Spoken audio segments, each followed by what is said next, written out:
Tonight, Tennessee's COVID-19 state of emergency will come to an end. Governor Bill Lee announcing today that he is choosing not to extend it. The state of emergency has been in effect since March 12, 2020, 8 days after the first COVID-19 case was confirmed in our state. Now, since then, the state says a total of 16,796 Tennesseans have died from COVID. The Tennessee Department of Health adds there have been more than 1.3 million positive cases since the pandemic began.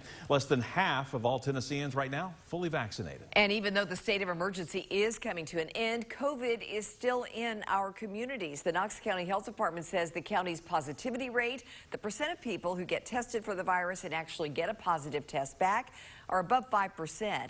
It's been this way since the beginning of August. 6 on Your Side reporter Kirsty Crawford has been looking into what changes now when the state of emergency ends tonight. And Kirsty, while there are some changes, many things we understand will stay the same. Yeah, Bo, thanks to some federal acts relating to COVID-19, testing, vaccinations, and antibody treatments won't change at pharmacies. Most of the changes you'll see after tonight involve putting some old regulations back into place at hospitals.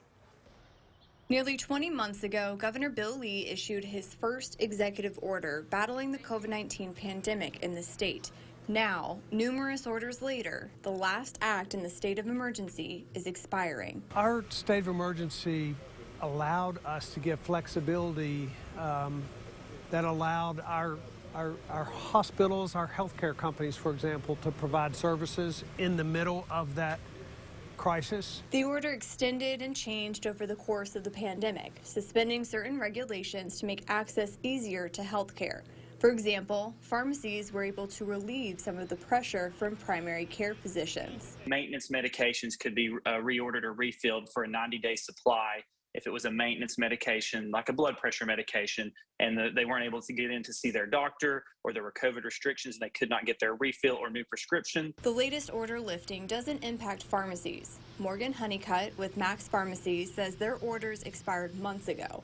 He says other types of healthcare providers will be impacted after tonight, though. Like retired physicians, I think if you were retired, you could still practice again under this provision. COVID-19 testing availability could change after tonight, but Honeycutt says not at pharmacies, thanks to a federal act still in place. Without the PrEP Act, we would not be able to order the testing and then administer the monoclonal antibody all there in-house. That would require the traditional physician's prescription. So they'd have to go to their doctor, get tested there, get a prescription, then go to a pharmacy, once again delaying that care. Lee says access to quicker care might not end after tonight. He hopes to take what they learned from deregulating during the pandemic to the General Assembly. It's one of the ways that we learned in the midst of a difficult situation. We learned some things that will help us in the future.